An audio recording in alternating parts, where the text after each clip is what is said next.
Well, folks, welcome to one more edition of Politics and Random. Berto Will is your host. Thank you so kindly for being a part of the show. We are going to have a great show for you, as usual. Folks, I got to admit, though, I'm sleepy. This is the first day in this week that I hadn't ridden my bike early in the morning, got up early in the morning to ride. And I'm still sleepy. Actually, though, what's happening is we're burning. We're burning from two sides of the candle, from the middle of the candle, and from everything else. Anyhow, thank you guys for being here. Welcome aboard. We have a lot to talk about. And we also have a telephone number, 346-248-7799. Again, that is 346-248-7799. The ID to get in is 254-600-9091. And that is also on the header for the blog post for the program.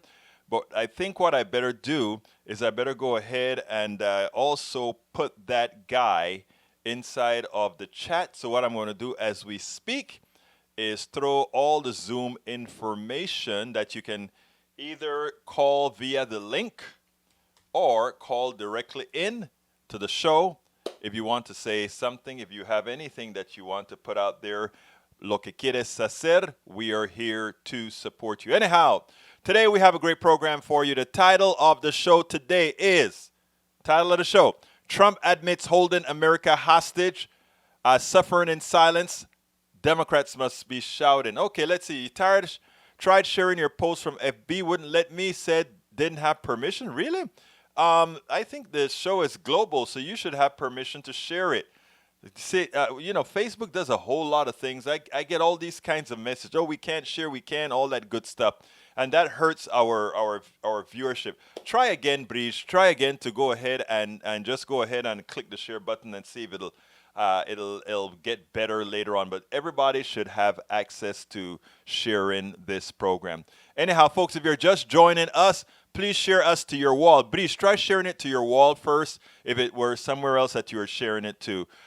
Anyway, folks, if you're just joining us, I ask you so kindly to please share the program because we want everybody informed.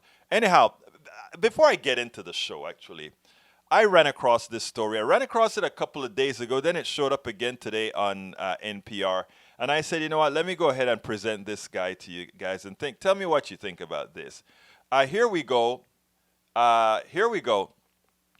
Florida sheriff orders deputies and staff not to wear face masks. Oh, Breach, by the way, are you go ahead and go to facebook.com/politics done right and make sure to like the page. And after you like the page, tell me if it still gives you an issue.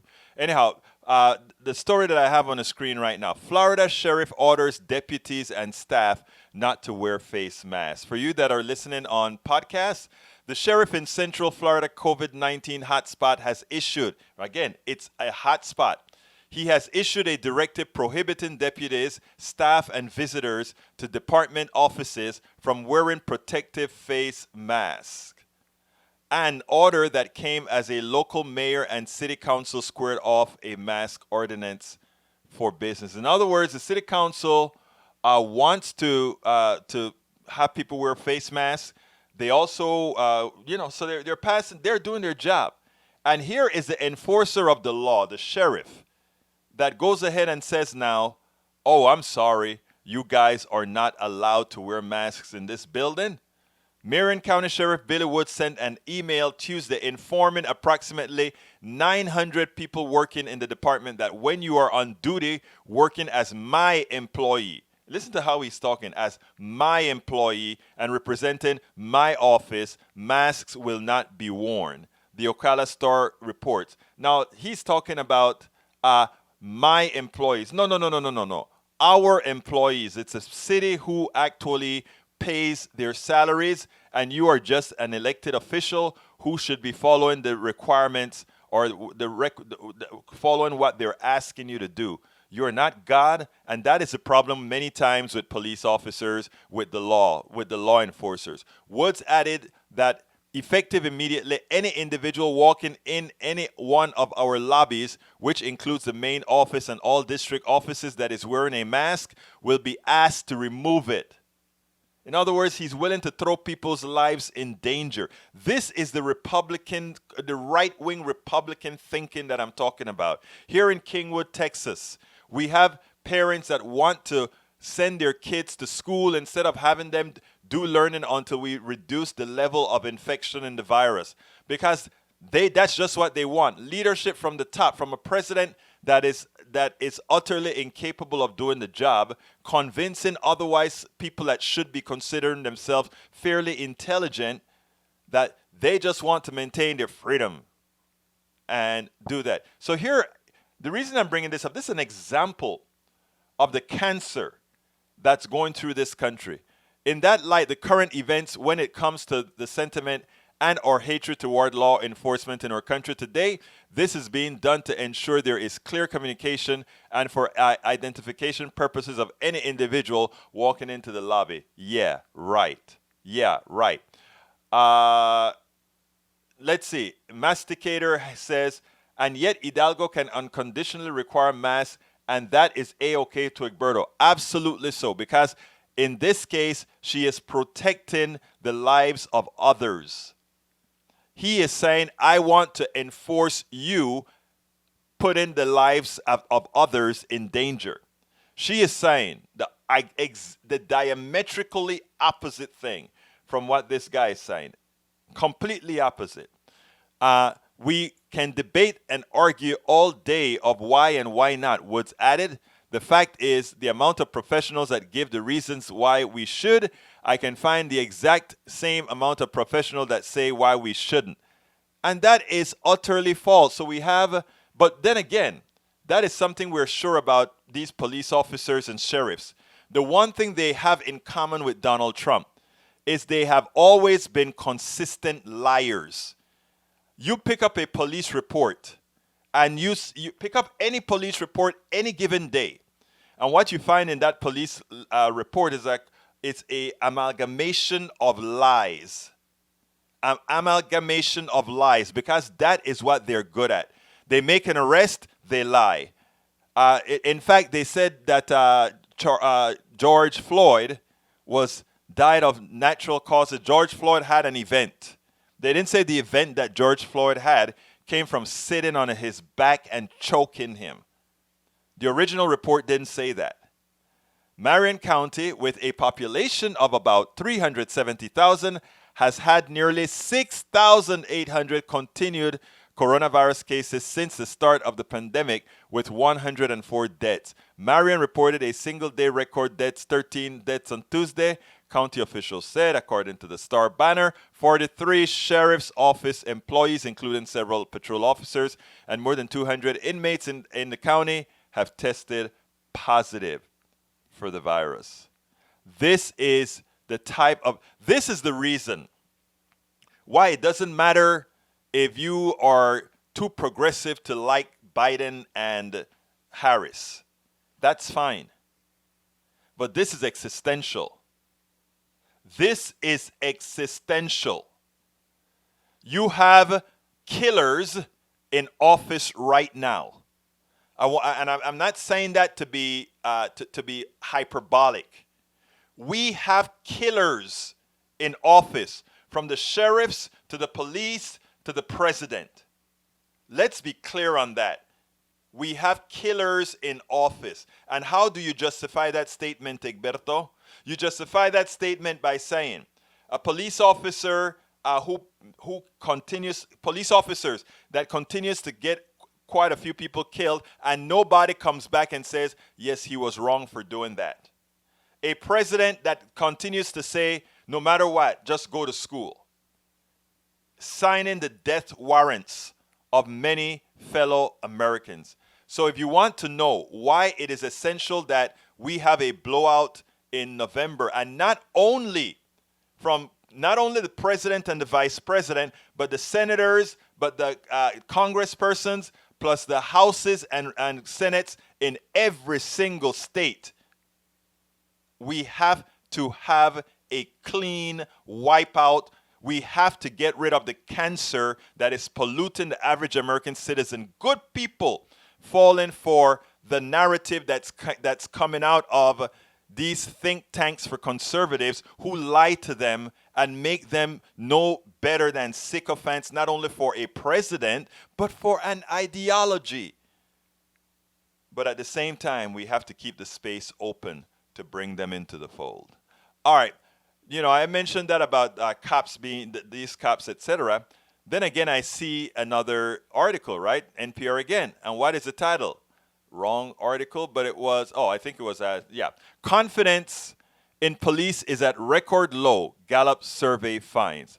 I wonder why. You have a sheriff that is saying, I am willing to have people killed. Think about that. I am willing to have people killed for my ideology.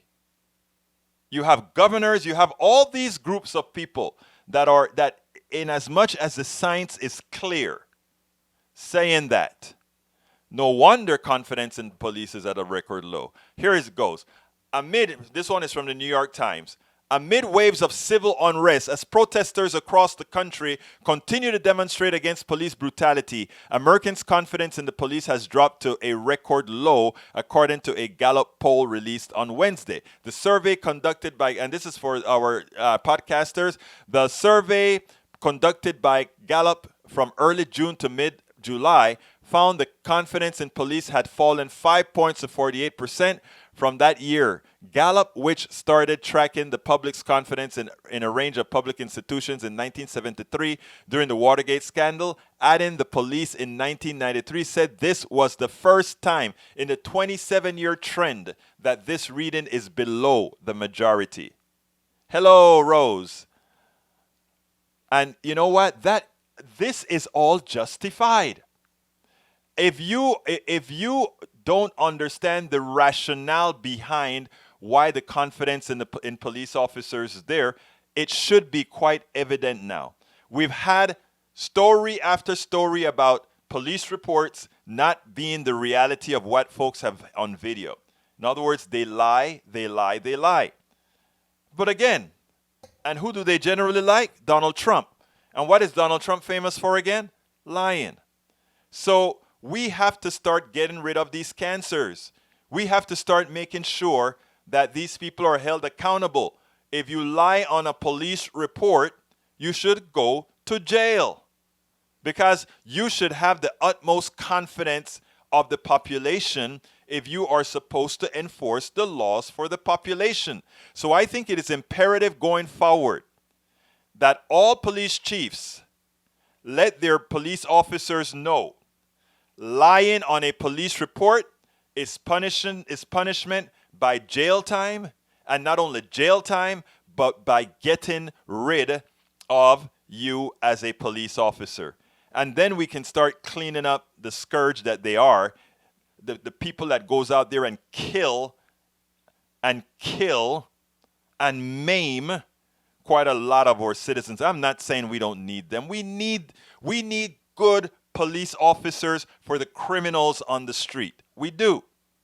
Yes, Brigitte, we need to get rid of qualified immunity. But we need good police officers on the streets. What we don't need are the goons that are nothing more than criminals with a badge, a gun, and the legal authority to kill. Not because you have a badge and you kill means you're not a criminal. Most of those officers who kill, in my very humble opinion, they're assassins. And if you doubt it, I mean, a lot of people were doubting when we spoke about these issues for years upon years upon years, until recently the cameras came out and they were able to see what many have had to suffer at the hands of these people who call themselves the law enforcement of America. ATL checking in. I'll salute all my people in a little bit. Let's go ahead and get busy with the program. Okay. So I said the program title, Trump admits holding America hostage, suffering in silence. Democrats must be shouting. Trump called into Fox News and said it. He will hold up the stimulus unless the U.S. mail money is removed. This is far-reaching, and we discuss implications. Think about this. He wants to go ahead and take the money out of the post office. He doesn't care about them removing the federal building the FBI building that he wants to put in the bill so his hotel can make more money. More important to him is holding on to office, and he thinks by crippling the post office during a pandemic, he can do it. He can do it. That's what he's thinking. He can do it. All right. Well, guess what, folks? Guess what? We don't have to ask or think, did he really mean what he said? I'll show you later. Anyhow, Trump is holding America hostage. Donald Trump is trying his best to rig the election via the post office. Americans are suffering in silence. And this is point number 2. Americans are suffering in silence, and it is clear that the new depression will not be televised. That's why we have to talk about it, because it's not going to be televised. Now, Democrats need to establish a new paradigm in campaigning. I want to talk about that. What's that new paradigm? Get in front of every piece of media live. Important. And, of course, with our friend Kamala Harris, I think is how it's said, the misogyny has begun. The misogyny has begun. Anyhow, I want you to listen to this, and then we'll take it on the other side. What Donald Trump is doing is really immoral. And the reality is the outcomes of what he's doing is likely going to cause the deaths of many Americans. And that then, given that we know what's going to happen, should really be considered premeditated murder. I want you to listen to this and see exactly how a president that cares nothing about the citizens but only about himself thinks. Check this out. You know, there's nothing wrong with getting out and voting. You get out and vote. They voted during World War I and World War II. 2 of the items are the post office and the $3.5 billion for mail-in voting. Now, if we don't make a deal, that means they don't get the money. That means they can't have universal mail-in voting. If we don't make a deal, that means they don't get the money. That means they can't have universal mail-in voting. Understand what he's saying there. I am willing to make many Americans starve. I'm willing to make many Americans lose their homes. I'm willing to ensure that most or a large percentage of Americans aren't able to live a life because there are no jobs out there, so they are in dire straits. I don't care about that. If you don't stop asking for money for the United States Postal Service to deliver the ballots, to ensure they can deliver your ballots in a timely manner, I am willing to allow Americans to starve. I am willing to allow Americans to live in dire straits. That is what he's saying. Remember, these guys have no empathy. They cannot feel for the rest of America. They cannot feel for what's going on with a lot of people and what's going to come tumbling down for those that are in dire straits right now. Because if you are having an issue right now, because of the way economics work, rest assured, that is going to be a whole bunch of dominoes falling down, and a lot of folks that are living just fine right now will find themselves in the same position. Donald Trump is an immoral president, a president that is injuring the citizenry, and it is time to get him to hell out of there. It is time to get him to hell out of there. Before I forget, folks, please don't forget, our book is out. It's worth it. How to talk to your right-wing relatives, friends, and neighbors. It's worth it. How to talk to your right-wing relatives, friends, and neighbors. You can go ahead and get the book. I have it inside of the link on the top of the blog post, but what I'm going to do is I'm going to throw the link inside of the feed as well. But please go ahead and get the book. You know, you guys did something great yesterday. Enough of you purchased the book day before yesterday, actually. Enough of you purchased a book day before yesterday, both hard copies and a Kindle version. so that I made it on the 100 list in the political science department of Amazon. And it was like, yoo-hoo, we did it, we did it, we did it.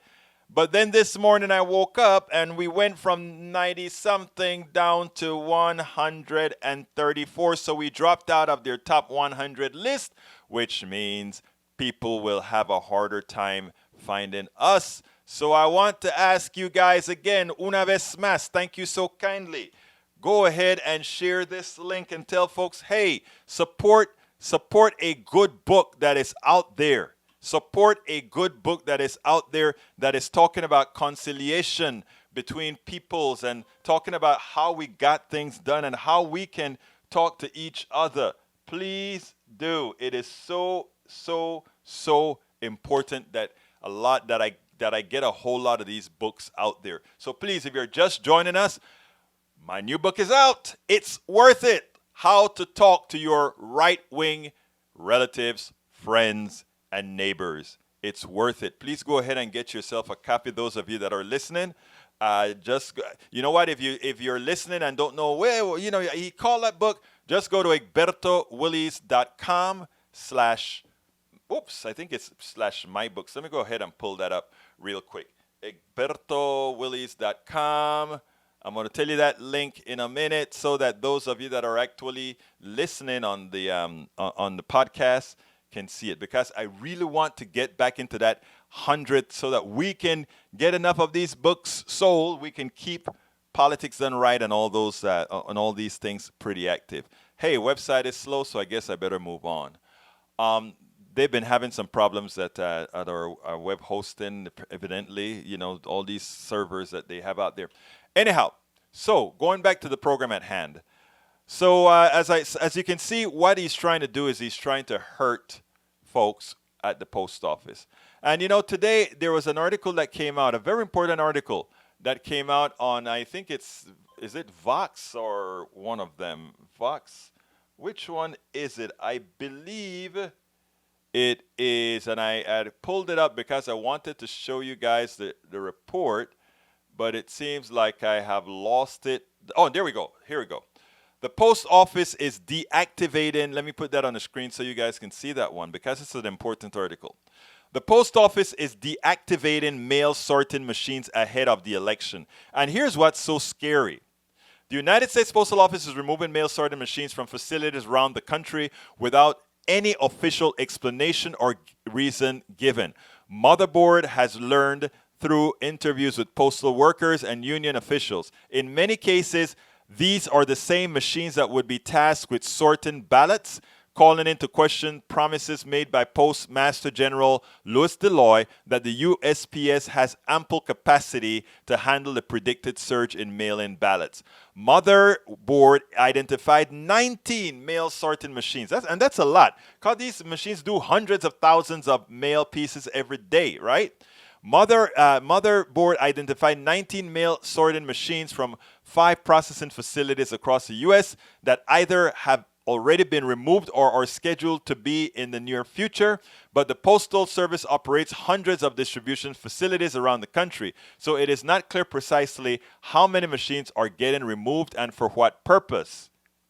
Check it out. Even to local union official, USPS has not announced any policy, explained why they are doing this, what will happen to the machines and the workers who use them, nor has management provided a rationale for dismantling and removing the machines from the facility rather than merely not operating them when they're not needed. I am not sure you're going to find an answer for why the machines are being removed makes sense, said Iowa Postal Worker Union President Kimberly Carroll, because we haven't figured that out either. So it is an orchestrated deconstruction of USPS that they're doing right now. And what the one thing that we can do about this right now is to go ahead. That is a very good question, Rose. Where are they being removed to? I don't know. And that is where, we have folks that query a lot of the union workers, because there are certain kind of some information that union workers generally get. Well, even the union worker does not understand why. While the consequences of this new policy are mostly unclear for now, neatly fits with the sudden, opaque, and drastic changes made by Deloitte, a longtime Republican fundraiser and Trump donor, in the less than 2 months he's been Postmaster General. Like this, other changes, including the curtailing of overtime, resulting in widespread mail delays. And today, Russell Honore, the general that saved New Orleans, was on, and he said, even his medicine he can't get his medicine on time. He has to jump in his car and go directly to the drugstore to get it, which also means it's going to cost him more money. And notice all these things that I'm talking about, right? These are things that you hear here and there on TV, you hear here and there in the news, etc., etc., etc. But it's deeper, and I like what Honore said. Honore said, this stuff is not just affecting the election. It is affecting people's livelihood, and it's affecting people's pocketbooks. And we're going to talk about that when I start to talk about what I think Democrats should be doing. So remember that. Remember all these things that Trump is doing, claiming just to mess up the election. But in the process, it does a whole lot of other things as well. Anyhow, the other story, new jobless claims dipped below 1 million. And the president is hooraying about that. Are you kidding me? Think about this, people. It's barely under $1 million. I mean, a million jobs, new people seeking jobs. But what they don't tell you is the cumulative effect of all those people who have lost jobs. You know why? Because they just want the number. They want to say something is good, it's happening. What they don't say is this is just a decrease in the increase of unemployment. Repeating, this is nothing more than the decrease in the rate of increase of unemployment. And what does that really mean? Unemployment is still increasing. We're at over 15 point something million people collecting those checks, just the unemployment checks, not the other stuff. But they want you to believe everything is okay, and they try to spin it in such a manner. We're going to talk about this again when we're talking about Democrats and the new paradigm, because it's important. It's so important that we do that. Okay, folks, we're taking calls if you want to call in. 346-248-7799. The code is 254-600-9091. And I'm going to move on if I don't get any calls in for that. If anybody wants to call and add to the discussion beforehand, we can. All right. So we covered Trump trying to rig the election with his messing with the post office. We've covered that what's occurring with the rate. We've covered the law person. All of these things are individual issues, right? But what we have to learn to do as Democrats, and Republicans are generally very good at doing this, what we have to learn to do is connect the dots, not in a fashion that says, oh, look at what that sheriff is doing in Florida. Oh, the unemployment rate is no longer one, or only 934,000 people look for a job instead of 1.5. I mean, applied for insurance as opposed to the 1.5. And we also talk about the Postal Service and how do we tie all of this together? Because that is what makes a narrative. What I did in my book, It's Worth It, right, is I had a lot of stories, a ton of stories. And the reason you have stories, right, and I read this I think it was the New York Times or somewhere the other day, people don't think in just individual facts. They think in stories. They think in how things affect their lives. And Republicans are good at that. I mean, they lie to you. They lie to how things affect your lives, but they make you a part of the narrative. They make you fit into the story. And that is why when you hear the Tea Party talk about you're messing with my freedom and all of that, they're an integral part of Americana. It is all about you're dealing with my freedom. You're somehow getting into my home. You're trying to change my inner being. The Republicans have always known how to make it about the person. We have always been good about looking at it in the abstract.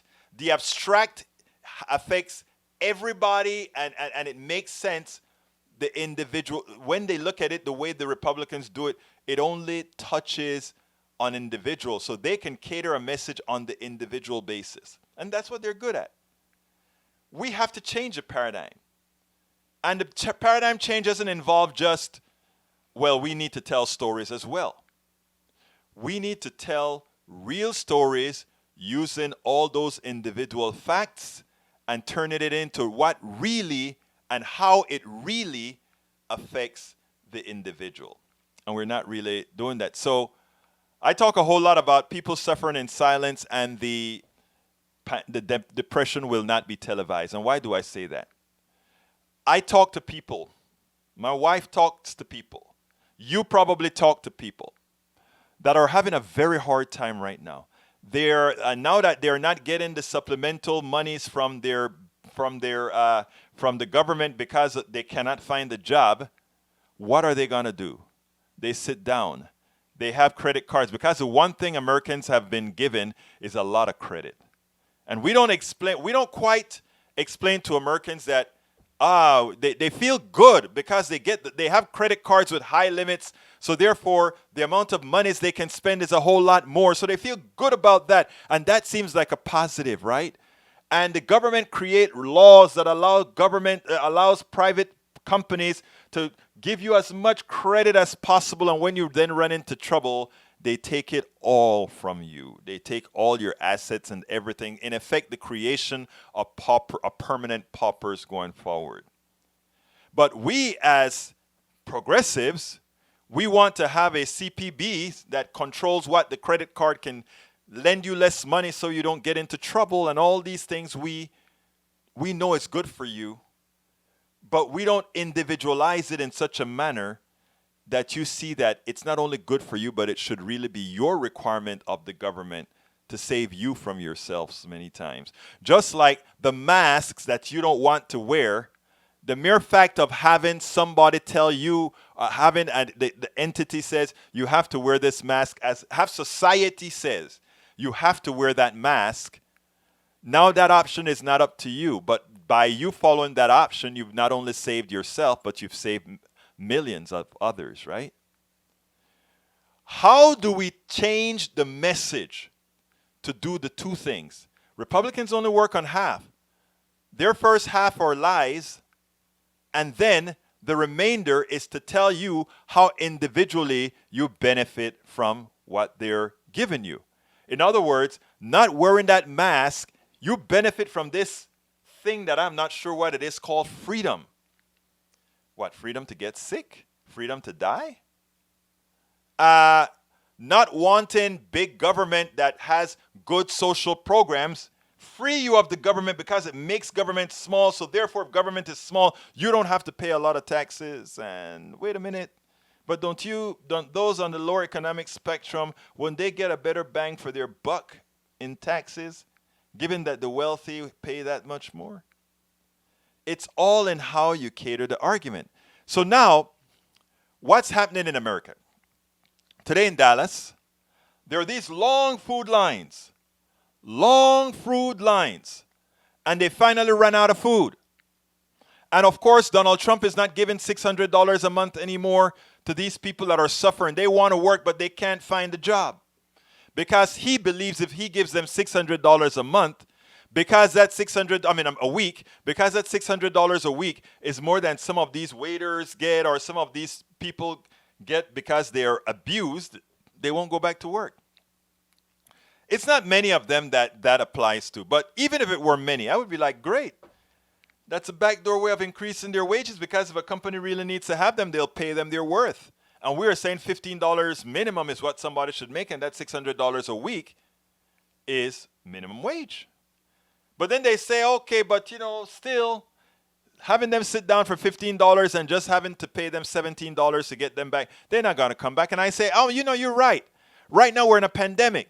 Those people, I think that $600 a week shouldn't apply to just those people that are sitting down at home. It should apply to everybody. And who pays for that? We create money for that.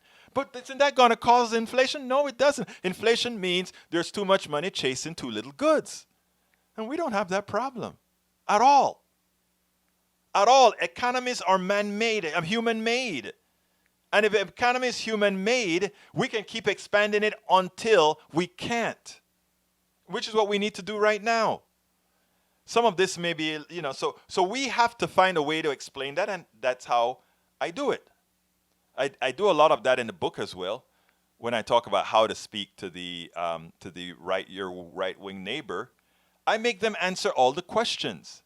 And ironically, when you make somebody answer the question, and that applies to a conservative, a liberal, or anybody else, when you ask them a question, and then they have to come up with the solution to answer it, what you generally find that given that the answer, again, especially if it's something on economics and mathematical, etc., when they have to use common sense of their own, not what's given to them to think, their ideas, you will be surprised how closely it mimics that of progressives.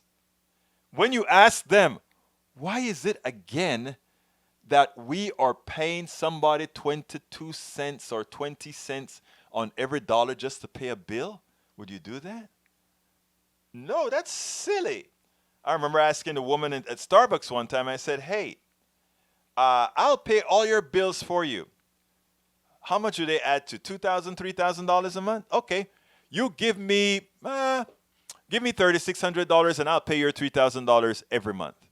And what happened to the other $600? I keep it. Wait a minute. You're a thief. That doesn't make any sense. That's what health insurance companies do. How comes you have not made that connection? This woman had not made that connection. But when she had to come up with it on her own, she made the connection, and never again will she feel that private insurance companies serve a purpose other than to rip you off. And a few shows ago, I even showed you that it's worse than ripping you off because they're on both sides of the equation. They also own the x-ray machines. A lot of the insurance companies own the x-ray machines and the testing labs, etc. So therefore, even though Obamacare says you have to pay out 80% of the monies, or 85, I don't remember how much, they say, okay, we're going to pay out 85% of whatever it costs for the service. And what happens is they just inflate the price at the other side of the equation, so they're still getting the money just under the name of a company that doesn't call itself insurance. We got to tell that. Now, what I'd like Democrats to do going forward is there's a lot that is happening between now and November 3rd. Democrats should be coming on to independent media. Democrats should be coming on to every network station. Democrats should start doing something that I see Nancy Pelosi do. Every time you're asked a question, you have an answer ready to preempt your answer. And after making your answer, you tell them. In other words, Nancy Pelosi, why aren't you negotiating with Donald Trump as far as coming to an agreement? You know, John, it's interesting because Donald Trump doesn't want to give $600 more, and that's why we're not negotiating. So why aren't you coming and making a compromise? You see, I just got a report from Dallas, and these lines are very long. The food bank's running out of food, and these people are short on average $600 to $800 a month. If I go ahead and make a deal with Donald Trump, which one of these people do you suggest I allow to starve?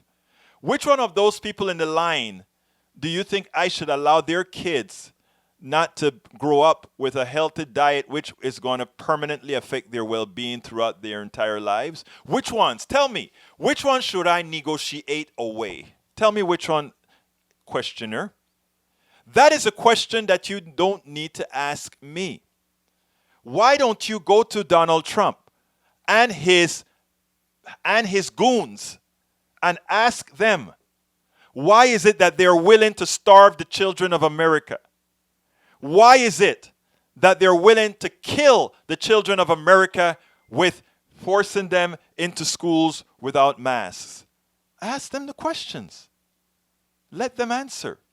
And every Democrat should not only be on mainstream TV, they should be on local networks. They should be on private shows like these, as well as podcasts. They should be saturating these messages they're all on their way home right now.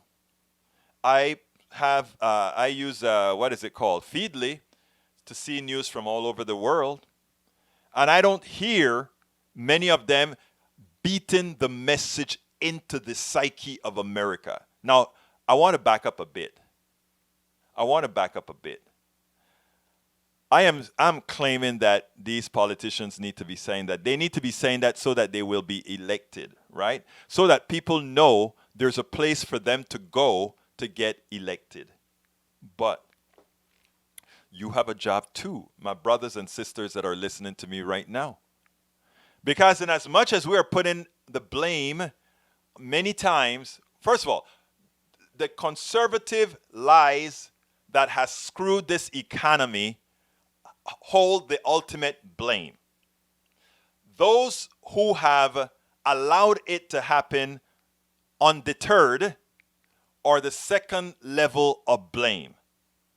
And we, my brothers and sisters, are the third level of blame. Because every time that we've had an opportunity to rid it, we have allowed their messaging to scare us into the status quo.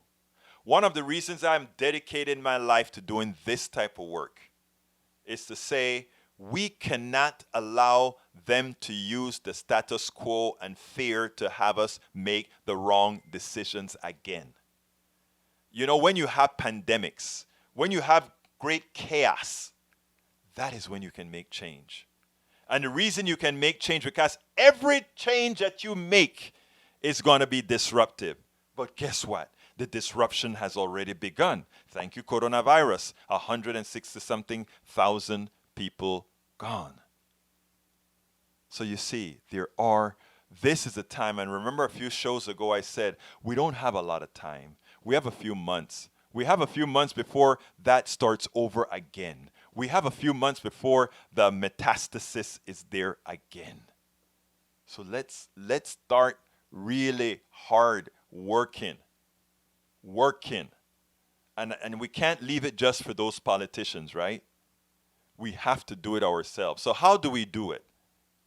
I mean, when you are listening to a program like Politics Done Right, and by no means is Politics Done Right the only one. There's a whole lot of other people that are trying to do what we're doing here, because we need a lot more. And if you want to do it as well, and if you have the wherewithal and you need an ally to be with you, call me.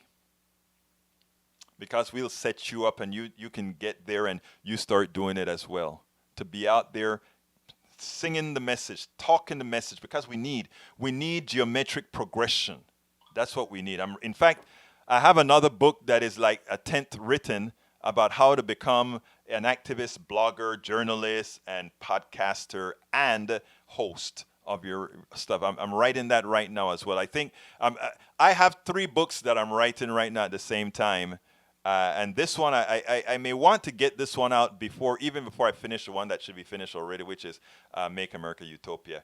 But the Make America Utopia, before we can make America Utopia, we got to get the mechanisms to allow utopia to be made. And that's the reason why I may go ahead and do the blogging book next instead of finishing up. The parts of Utopia is already online, that those people who are members of Politics Done Right can already go read the parts that are written. But there's a lot more to come. And likewise, but I think we need to get infrastructure built. Infrastructure is you, right?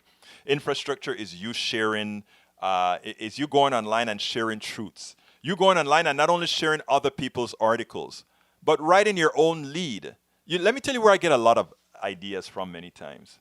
I would be going through my feed, and a neighbor or somebody that I met at Netroots, or just some Joe Blow from New York or a Joe Blow from Arkansas or something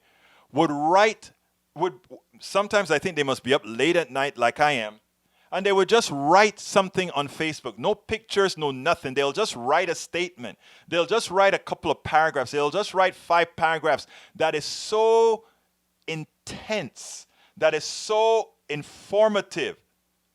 And I would see that, and most of the time, I'll take it up. Sometimes I'll try to find the person and say, hey, I'm going to use this on my show. Is this okay? Oh, please do. Please do. All of us can do that. All of us have our own personal experiences. All of us matter, right? I mean, we all have these experiences in in so many different domains that we can use, and we can tell other people about these experiences. Because I tell you what, for every experience you read on Facebook, on Twitter, on Tumblr, on Instagram, or wherever, for every one of those experiences, thousands and thousands and thousands of Americans are going through the same thing. Many of them not really apt at putting that in words. And you just you put it there and you say, me too. And once you start establishing those relationships, people start looking at what you're looking at. What's empowering you? And we start to get that geometric progression where more and more of us become aware and start doing things and start using our own minds. That is how it really, really happens. And a lot of times we don't get it. But anyhow, notice that I said those people who are members of Politics Done Right, they get to read all our books that are written thus far for just their membership. And, but again, I would still love for quite a few of you to go out there and buy It's Worth It! How to Talk to Your Right-Wing Relatives, Friends, and Neighbors. That's what's on the screen with those of you on podcast. The name of the book is It's Worth It! How to Talk to Your Right-Wing Relatives, Friends, and Neighbors. And, of course, it's by me, Egberto Willies. But what I want to do here is I want to tell you, please become a patron. If you become a patron, you can read all those books online now, right now.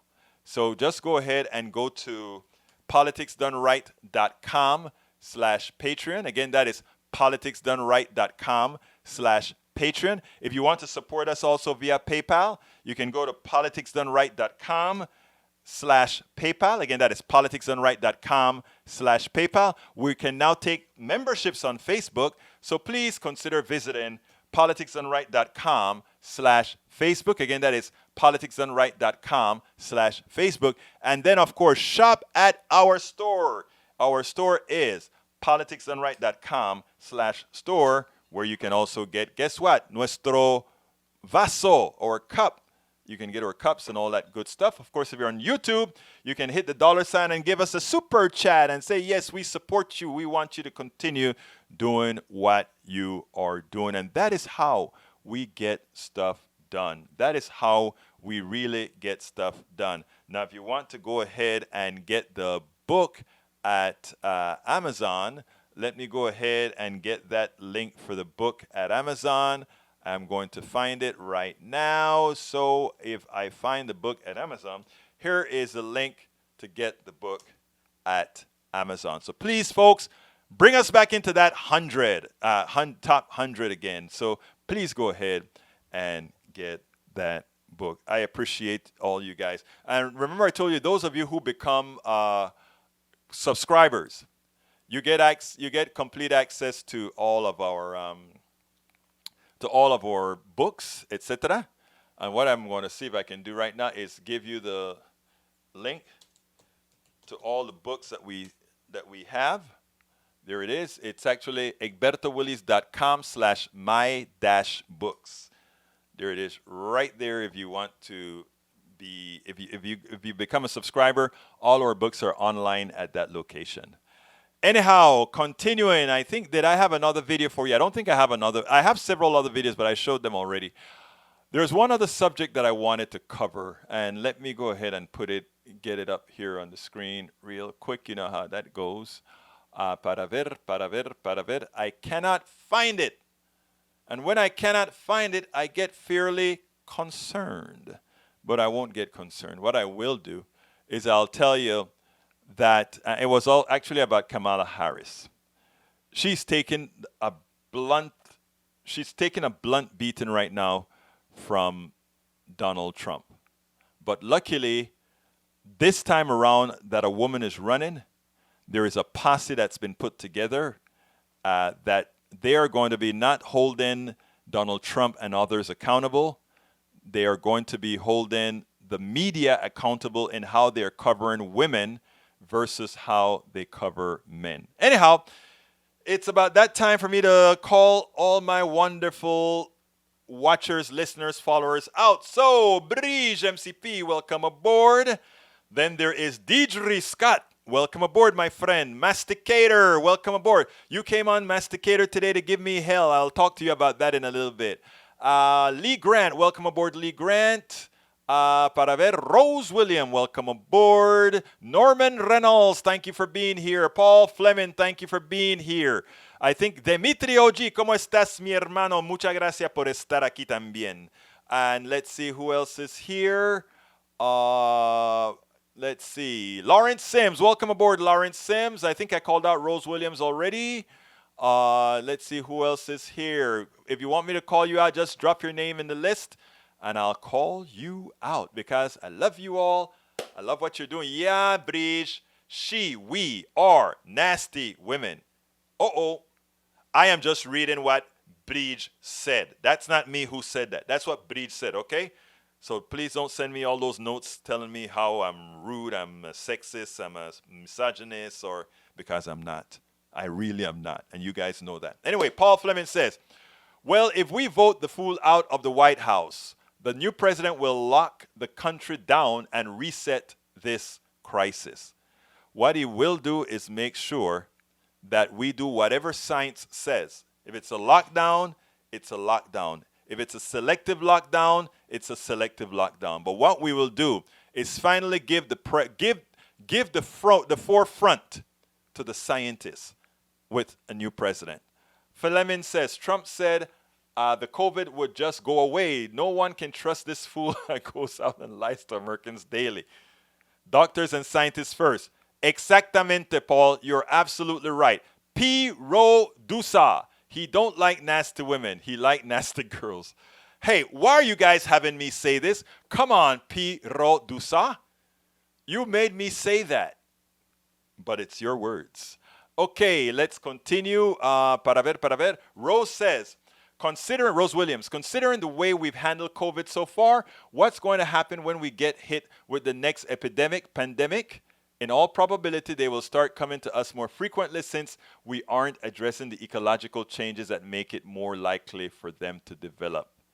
Rose, you have the word of the paragraph, the phrase of the day. Because that is something that, you see the problem with what you just said, Rose, is that's the truth. But a lot of people only see the superficiality. They don't understand that these things have a genesis, and a lot of the genesis is, in fact, the environmental problems that we have. Thank you for stating that. The word of the day. The word of the day. Okay, let's continue. Let's see what else is here. Brige says, you make them start from the bare human. We all are, and start from there. We all really want the same thing. You know what, Brige? I also kind of talk about that in the book, right? And folks, go get the book. It's worth it. How to talk to your right-wing relatives, friends, and neighbors. I talk about that. That is prescient, Brige, because that is so true. I look at all these guys that come to this room and give me hell. Masticator, Mike Cisak, Daniel Ledoux, all even that's what's the other conservative's name in here? You know, the truth of the matter is we're not all that far apart in the things that we want. We're not. But you have to get away from what the Powell Manifesto did, and that is to create a different language where we're speaking two different languages that are saying the same thing. Except for the things that are not numerical. We generally want the same things. Norman says, the health of our children and families, consider the term family values, the mental health crisis affecting parents and children during COVID-19. Yes, sir. Can't argue with that. Rose Williams says, not only the environmental pressure, but wet markets in Asia, Africa, and South America are open-air petri dishes. Education about this is so important. Absolutely. P. Ro Dusa says, I talk to right-wingers. They don't want the same thing. I talk to them too, Dusa, and I'm gonna ask you to do something that many of us on the left also suffer from. And that is the lens with which we refract people's words.